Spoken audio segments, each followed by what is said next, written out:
Shu topning o'zida uni o'limga bo'ylasam, nomardlik qilgan bo'laman. Muxoliflarim bu qilganimni anglasa, masxar qilib kulishidi. Uni hozir o'limga bo'ylab o'ltirishmi? Uncha oson emas. Qarshilik ko'rsatsa, u emas. Men o'lishim mumkin.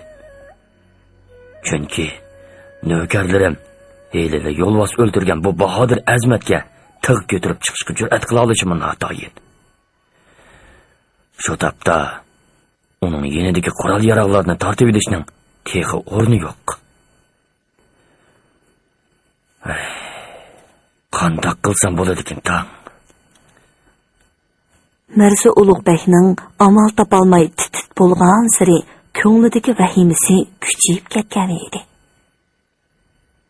Yenidagi amirlarning xushomatlari qulqiga xush yoqmaydi. 2 kundan beri Hiratga tezroq yetib berish uchun tuzukroq orom olmay yo'llayotgan xonning shu topda yo'lga chiqishga oldirmasligi amirlarning diqqatini tortmagandek qiladi. Ular birda xonga xushomat qiladi. Birda Said Ali Olibning boturligini maqtaydi. Bu maqtash so'zlarining ichki tuyg'usini yo'shirishga tirishib o'tirgan Mirza Ulug'bekning yuragini ichib turayotganligini zinhor xayoliga keltirishmaydi. Said Ali Olib bo'lsa, amirlarning maqtashlariga ko'milib, kulimsirginicha o'ltiradi. Shu topda u Hiratga berib, Xoqoni Said Shahruh Mirza bilan ko'rishganda, yo'lbos bilan tanho elishib, o'g'li Mirza Ulug'bekni balo qazodan qutuldirganini anglab, o'ziga qandoq usulda minnatdorlik bildirganligini, Hirat ordusidagi amir sarkardalarning qandoq hayron qoladiganligini xayol qiladi. Ziyoda shuhratparastlik yosh yigitning vujudini chirmab olgan edi. Shu daqiqada u Mirza Ulug'bekning qo'rsiqida qutirayotgan shumliqlardan xabarsiz edi. Mirza Ulug'bekni o'zi haqida niyatini buzdi deb xayolig'ini keltirmaydi. Shunda qalay.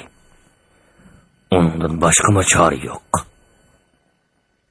Uning ishini Miron Shahtorga bartaraf qilsin. Bu o'z qo'lim bilan bartaraf qilganimdan yaxshiroq. Zinhor ishkilinib turma, Muhammad To'rg'ay. Mirza Ulug'bek qat'iy niyatga kelib bir oz xotirjam bo'ldi. U ko'nglida Said Ali Olibni o'ldirish uchun tadbir tuzib bo'lgan edi. Ona hazratimning mijozi yo'qmi, qandoq? So'radi xonning chiroyiga qarab ish ko'rishga odatlangan amirlar. Yo'qsa, mijozim joyida. Undoq bo'lsa, xotirjam bo'ldik. Ko'zimizga g'amkin ko'rinyotdilar.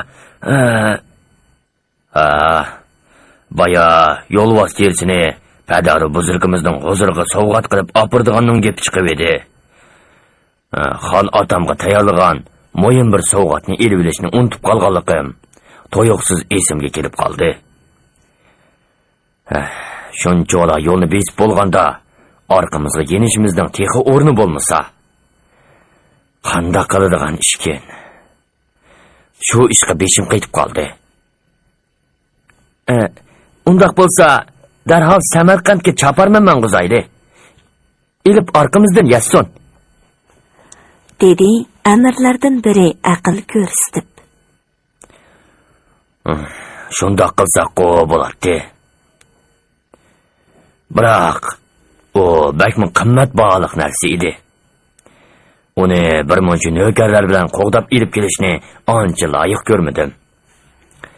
Bir necha odam bilanla davron qilmay ilib kelsakmikin deb o'ylayman.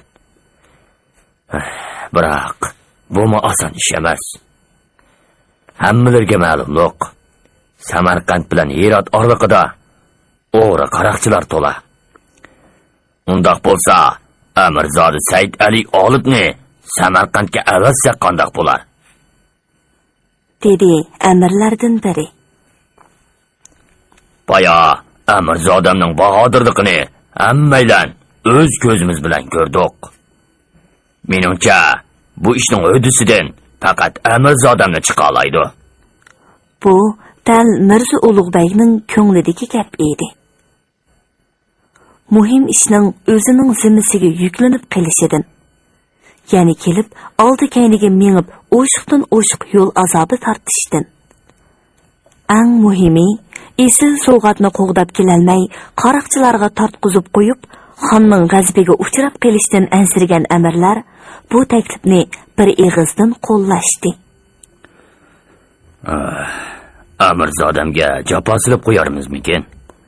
Dedi Mirza Ulug'bek. On hazratimning farmoni biz uchun zinhor jafo emasdir. Dedi Said Ali olib qaddini roslab. Amisa, hozirgi yo'lga chiqib, mushkulimizni oson qilg'ayla. Mirza Ulug'bek shundoq dedi-da, Samarqand shahrining hokimi Miranshah Durg'aga bir parcha maktub yozib pechatladi. Ondan xatni nökar beshiga tutqizdi. Xatni obdan saqla. Miranshah Durg'aning o'z qo'liga ba. Mirza Ulug'bek Said Ali olibga yuzlandi. Amirzodamni oldi-keyniga mangdirib qo'ydigan bo'ldik. Navoda Amirzodamning Samarqandga borgandan keyin Hirotga kelgis kelmay qolsa, zinhor arsoldi bo'lmay, Samarqandda turavergay. Yiliq qimmat bog'liq sovg'atni qo'rg'idab menishqa Miranshah Durg'a boshqacha amal topqay. Men Hirotdan qaytib kelgandan keyin ondan sizga ijozat berib, Turponga yo'lga silib qo'yaman. Sizlar biz bilan Sulton Shirmuhammad Xon oliylarining o'rtasida vosita bo'lib, sulhi va do'stlikka sabab bo'lg'aylar. Oliylari xotirjam bo'lg'aylar.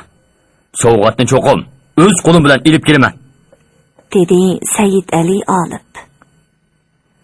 Mirza Ulug'bek Said Ali olibga 10 nafar nökrini qo'shib berdi. Samarqandga qarab ketayotgan Said Ali olibning birdili ko'ngli yerim bo'ldi. Uningga Mirza Ulug'bekning so'zlari ta'sir qilgan edi. Rost. Mirza Ulug'bek oliylari ajab bir gap qildi-ya. Boshda ol qimmat bog'liq sovg'atni bir mening qo'rg'idab menishimni tayin topgan edi. Biroq xo'shlashganda Navoda Hirotga kelgilari kelmasa, orasoli bo'lmay Samarqandda turaversinlar deydi-ya. Undaq bo'lsa, mening Samarqandga yenib berishimning hojati yo'q edi. Samarqand hokimi Miranshah Durg'a maxsus qo'riqchi ajrasi bo'laveradi. Uning meni to'yiqsiz Hirotga ilib bormasligida nima o'yi bor? Yoki meni Samarqandga borgandan keyin yana yo'l jafosi tortib Hirotga berishdan yoltib qolsa, xijil bo'lib qolmasin deb shundoq dedimi-ya? Yo'q. Mirza Ulug'bekning ko'nglida zodi bir muddao bor. Yoki mundaqli deb qo'ygan gapni men ortiqcha mulohaza qilib ketdim-mi-ya? Said Ali olib har qancha o'ylanibmi, bu ishning tegiga yetolmadi.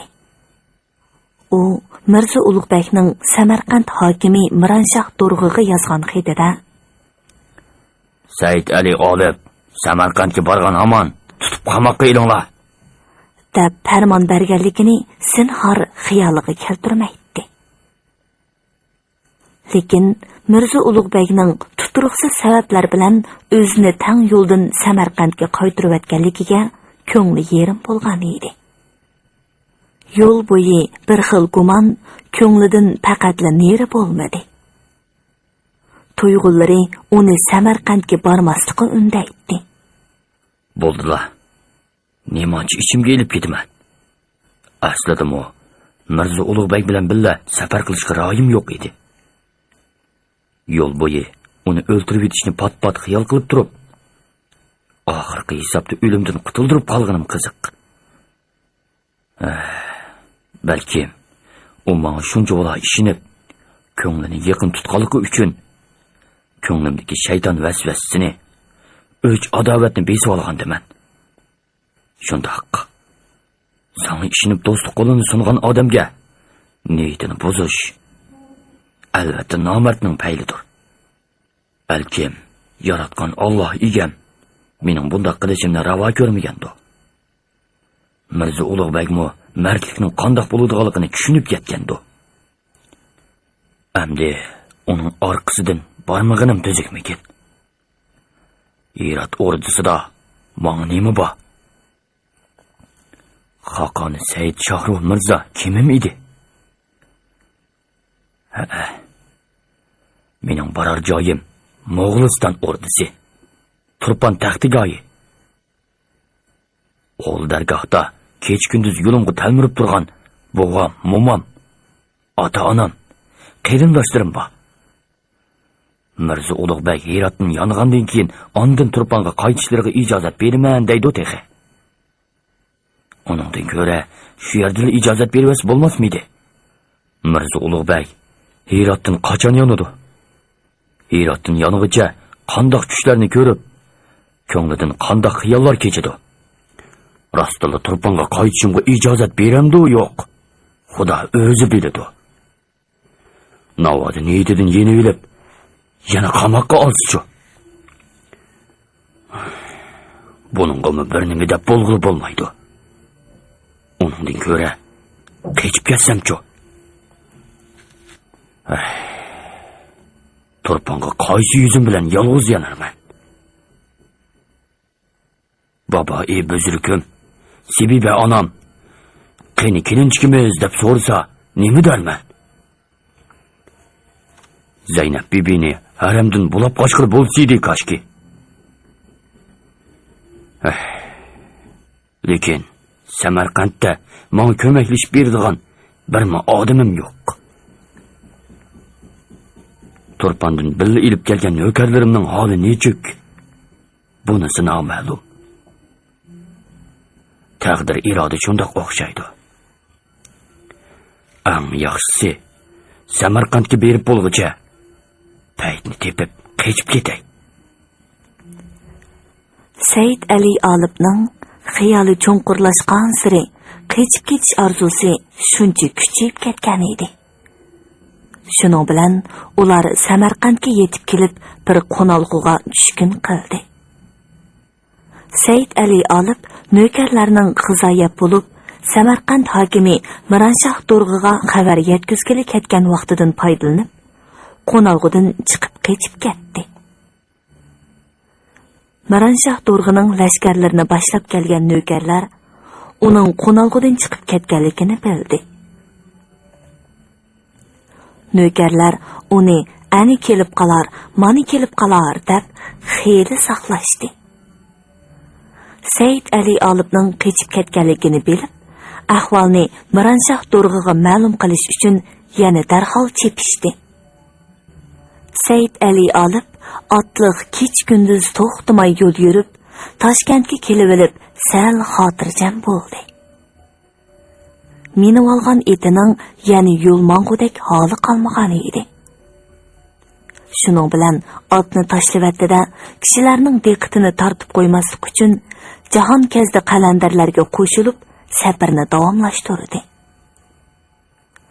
Qalandarlar bo'y basti to'limi egiz bu yangi hamrohiga Ushtur Abdal deb laqab qo'yishdi. Mo'g'uliston chegarasiga yaqinlashgancha Said Ali Olibning qo'lqiga har xil mish-mish paranglar kirishga boshladi. Qashqarda Xo'ja Sharif to'plan ko'tiribdi. Naib Amir Said Ahmad Mirzani Qashqardan qo'g'lib etibdi. Mirza Ulug'bek Xo'ja Sharifga ko'maklashish uchun Samarqanddan bir tuman otliq lashkar avatibdi. Ulusbegi Xudoydod o'g'lining intiqomini olish uchun Turpandan Qashqarga lashkar tortib kelib etibdi-dak. Pat yaqinda Samarqand lashkarlari bilan yog'iy bo'lgudak. Qashqar tinch emas, o'l taraflarga o'tmagan tuzuk. Yog'iy bo'ladigan yerga berib nima bor? Hey, bu xon sultonlarning avon bilan kari yo'q. Yog'iy qilsa bo'ldi. Said Ali olib bu apqashli gaplarni anglab dastlab ishonmadi. Lekin ot peshidan o'tib, Arkash tomga yaqinlashgan sari bu gaplar rost chiqishga boshladi. Qashqarga kelganda bu shum xabar to'liq isbotlandi. Qashqar ko'chalarida chandurmay tilamchilik qilib yurib, dadisining Oqsuda ekanligidan xabar topdi-da, darhol Oqsuga qarab yo'lga chiqdi. Ulusbegi Xudoydod navrisining kechirmishlarini jimjit turib angladi. Allohning taqdir peshoniga yozmishini bandasining o'zgartishga amali yo'qdir, dedi Ulusbegi navrisiga tasalli berib. Sizlarni ko'z oldimda sog'-salomat ko'rib, to'limi so'yindim. Nurg'un haraj tatgan bo'lsa-mu, oxirgi hisobda mushkulotlardan sog'-salomat qutuliblar. Mirza Ulug'bek oliylari sizlarning yo'lbos bilan erishgan bahodirliklarini ko'rib, o'z beshidan cho'chib qopti.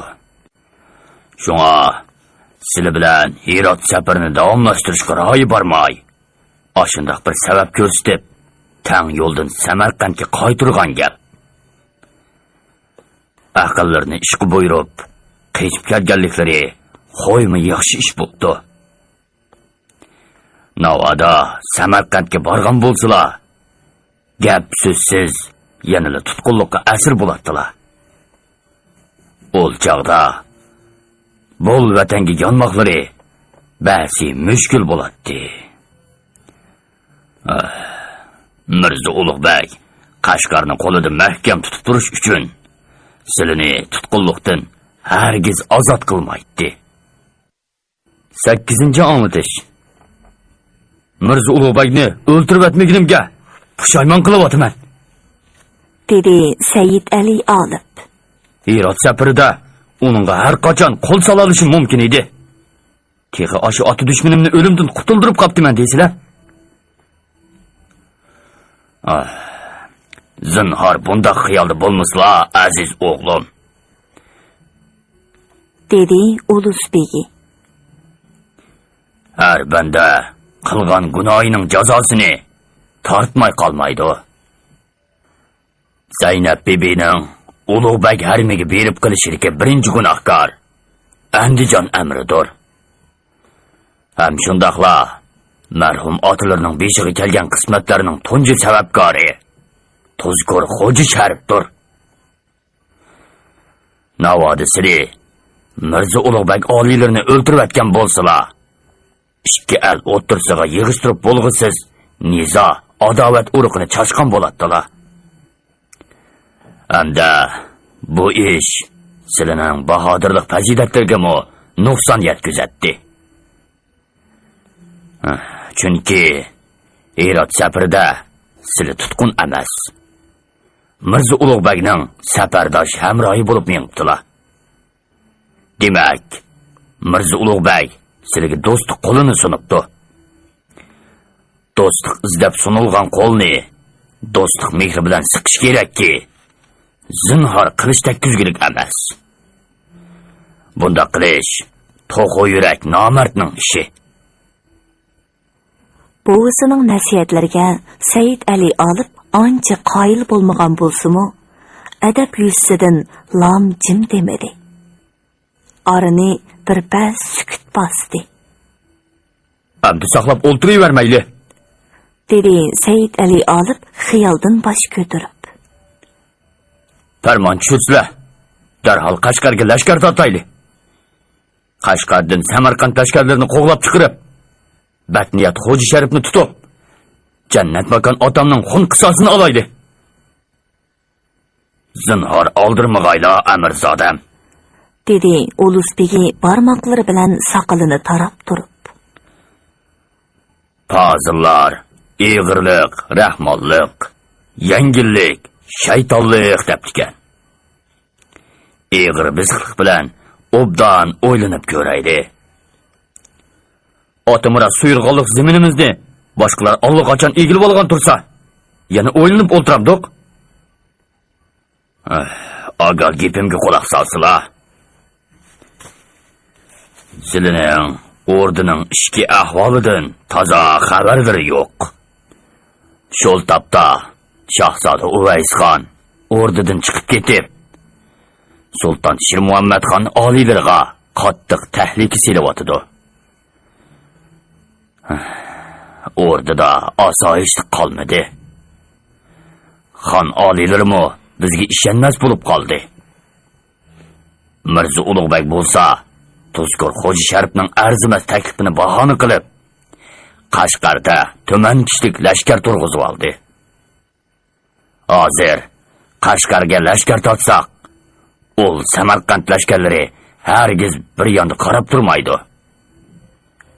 Ular bilan jang qilsak, xoyi yengaydi, xoyi yengilaydi.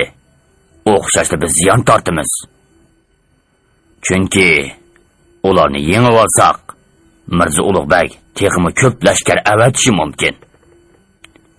Ol chaqda butun Asiyodi Shahzoda Uvaysxonni yo'qitib, Mo'g'uliston taxtida xotirjam o'ltirishni niyat qilgan Sulton Shirmuhammadxon Mirzo Ulug'bekning Shahzoda Uvaysxonni qo'lishidan ansirab, sulh talab qilishi, Qashqarni berib etishi turg'onli gap.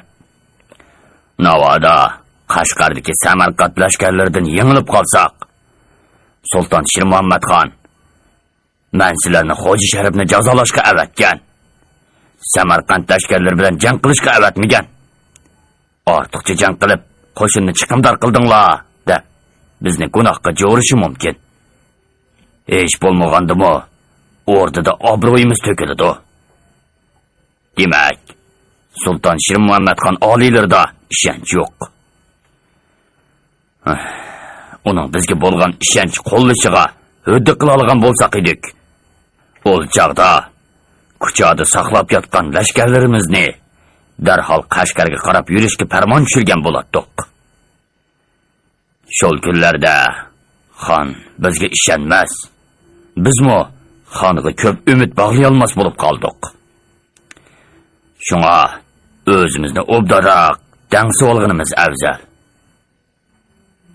Amsa, shundoqli qochib ketamdik, dedi Said Ali olib, buvisining so'zlariga ancha qoyil bo'lmay. Hech gap yo'qlar. Turponga qaytib ketsizlar. Xon oliylari sizlarni Qashqarni qaytirib ololmabsan deb ayibga buyurmasmi? Sarkarda lashkarlar, avom ra'iyat, bahodirlikqa olamga purkatgan ulus begi tuman kishlik Samarqand lashkarlari bilan jang qilishga petin olmadi, qo'rqdi, jangdan bosh tortdi deb fitna qilmasmi? Bu ishlarga sizlar bosh qotirmasizlar, Amirzodam. Men Qashqarga xon yorliqi bilan lashkar tortib kelgan. Xon yorliq tushirmigicha hargiz qaytmayman. Navoda xon oliylari Turponga qaytishlariga yorliq tushirmiz-ku.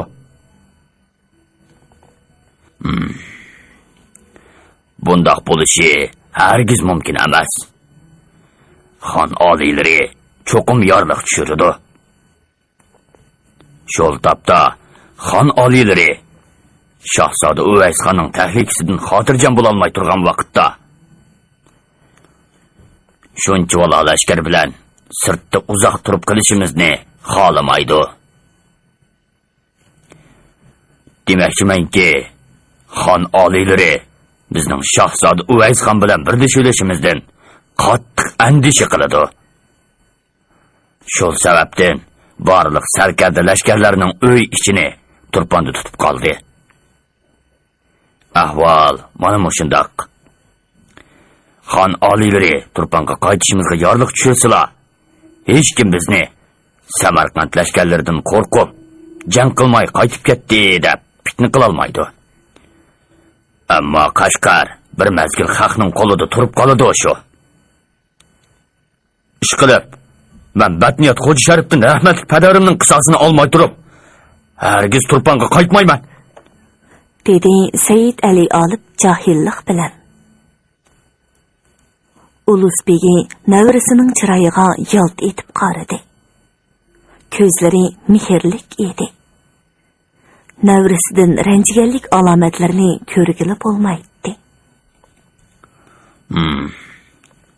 Ol tuzkur Xo'ja Sharifdan bu hisobni hamon olamiz. Lekin hozir emas. Silinimi men bilan billa Turpanga qaytishga tavsiya qilmayman. Said Ali olib taajjub bilan buvisiga qaradi. Bu nima deganlari? Sizlar darhol Shahzoda Uvaysxonning qishig'i bordilar. Ol baxtiqori qochqin Shahzodaning qishida nima bor menga? Shahzodani al qildirib kel demayotganlar qachon? Hozircha undaq muddaimiz yo'q. Shahzoda Uvaysxon yosh bo'lgani bilan aql farosat, istidod, shijoatda tog'isi Sulton Shir Muhammadxon oliylaridan ustun turadi. Buyuk saltanatga posibon bo'lishqa u eng muvofiq. Hozir Palakning choqi ta'tir cho'rgilab, Shahzoda qochqinlikda yashayotgani bilan hamon bir kuni toji taxtni qo'liga olmay qolmaydi. Shahzoda taxtda o'ltirsalar, Ulusbegli shavkatimizni qaytadan namoyon qilib, Qashqarni qaytirib olmoqimiz, munofiq Xo'ja Sharifdan o'chimizni olmoqimiz birdamlikli ish. Balkim shol chog'da Mirza Ulug'bek bol tasarrufga lashkar avatish tugul, ko'z tikishga petin olmasligi mumkin. Shunlashqa siz Shahzoda Uvaysxonning qishig'i berib, uning saltanatini tortib olish ishlariga hamdamda bo'lsalar. Bu ish sizning emas, jamoatimizning kelgusi istiqboli uchunmi? Bak muhim. Maqsadim tushunishlik bo'ldimi, Amirzodam? Said Ali olibning ko'ngli birdilla valladi yorib ketdi. U buvisining oldin ko'rarlik bilan qilgan mulohizalariga qoyil bo'lib qolgan edi. Muddaolari to'liq ayon bo'ldi. Kaltipamnikimni kechirgaylar. Ulusbegi rozimanlik bilan beshini langshitdi. Man Qashqarga lashkar tortib yo'lga chiqqanda Shahzoda Uvaysxonning qishig'iga choparman avatgan edim. Noyatma afsuski, Shahzodaning bizga bo'lgan ishonchi bor bilan yo'qning orliqida ishgan. Ulusbegi qo'ynidan Shahzoda Uvaysxonning xetini chiqarib navrisiga tangladi. Mana bu Shahzodaning yozgan xeti. Ko'rib baqsalar. Shahzodaning ishonchiga erishish uchun ishonchli bir odamni qayta avatishni ko'nglimga pukkan. Lekin bu noyatma nozik ish bo'lg'achqa oldirmay turgan edim. Muvofiq odam topolmay turibdi-da, dedi Said Ali olib xatga tezlik ko'z yugurtib chiqib. O'z farzandimizda ko'rib e'tiborlagan Xo'ja Sharifning qilgan tuzkorligi bizni oldirab bir kimga ishonmas qilib qo'ydi. Mana endi yaxshi bo'ldi. Shahzodaning qishig'i berishga sizlar eng muvofiq keldilar. Onun sizmi yosh farqinglar uncha cho'ng emas. O'tiranglarda balalik chog'laringlardan tortib do'stlik bor. Gap so'zinglarning bir yerdan chiqishi turg'anli gap. Shahzoda sizlarni ko'rsa, bizning bildirgan do'stlik, sadoqatimizga ishonadi. Chunki u sizlarni o'ziga yaqin tutadi. Sizlarning Mirza Ulug'bekka tutqun bo'lib qolganliklarini anglab, to'limi iztirob chekkan. Sizlarni qutuldirib kelish uchun Samarqandga bormoqchimi bo'lgan edi. Keyin marhum Buzrukxonning tugab ketishi bilan o'rdida yuz bergan bir talay nizolar sababli bu niyatidan voz kechishga majbur bo'ldi. Shahzoda bilan uchrashgandan keyin shahzodaga nasihat qilsalar. Zinhor oldiroqsonlik qilmasin. Saltanatni tortib olish uchun puxta tayyorlik qilib, fursat kutish kerak. O'ttirimizdagi bundan keyingi aloqa to'liq xufiyona bo'lsin. Sizlarmo ko'p ehtiyot qilsizlar. Amisa, qachon yo'lga chiqsam bo'lar? Hozirla, dedi Ulusbegi keskinlik bilan. Hozirla, dedi Sayyid Ali olib xulqiga ishonmagan holda.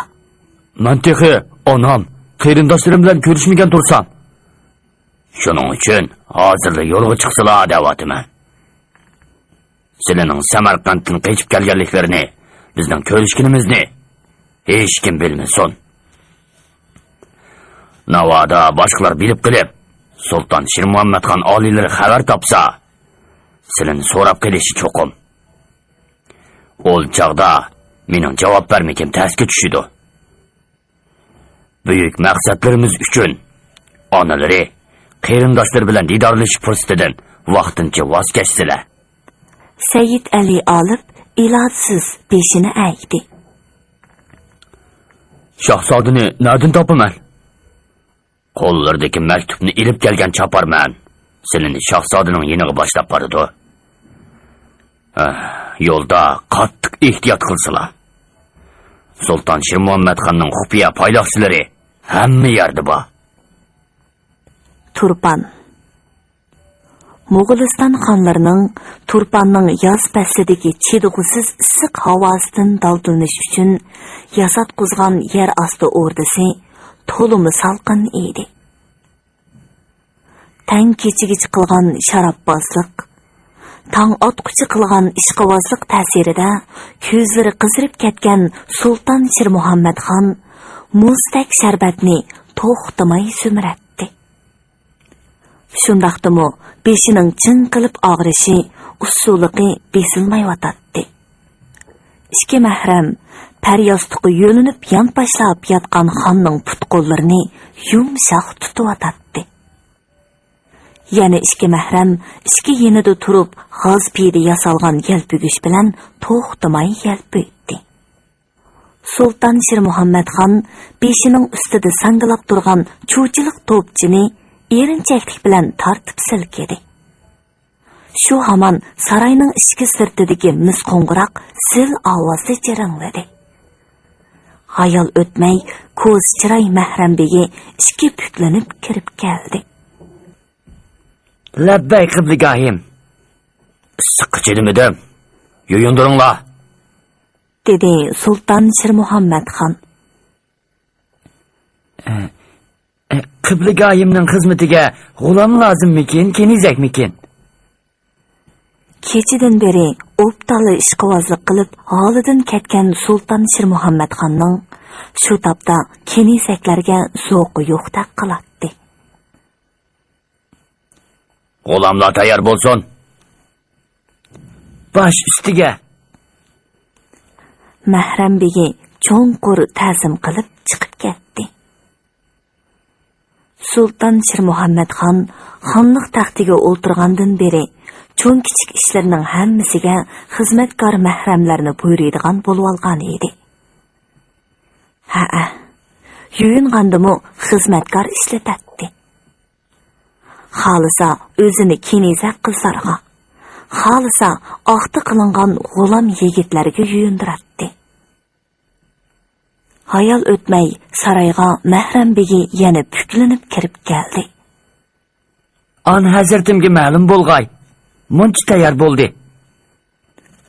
Sulton Shirmuhammadxon mahram yigitlarning yo'lishi bilan asta o'rnidan turdi. Saroydan chiqib 3 qadam kenglikdagi dahlizni bo'ylab 20-30 qadam mang'ondan keyin qo'sh qanotliq naqshlik eshik ko'rindi. Eshik tubidagi ikki xizmatkor cho'nqur egilgunicha eshikni asta ochdi. Tomlari rangli kayishlar chaplanib bezalgan hammomning to'riga, ustiga qat-qat ko'rpilar, cho'risiga chirtak tutilgan yipak yopqich silingan naqshli kat joylashtirilgan edi. Bu katda Sultan Shir Muhammad Xon yuyinganda yetib aram alatdi yoki badanni uvulatdi. Hurmatli radio anglag'uchi do'stlar, yozuvchi Yosinjon Sodiq Cho'g'lonning Bahodirnoma nomli 6 qismlik tarixiy romanining birinchi qismini bugun mushagicha anglatdik.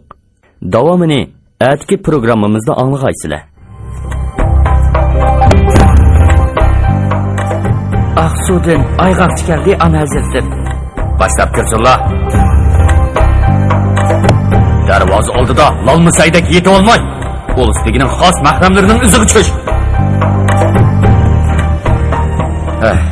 Ahvolimiz mana shundoq. O'z elimizda qo'yg'idek yer topolmay, qochqin bo'lib yuribamiz.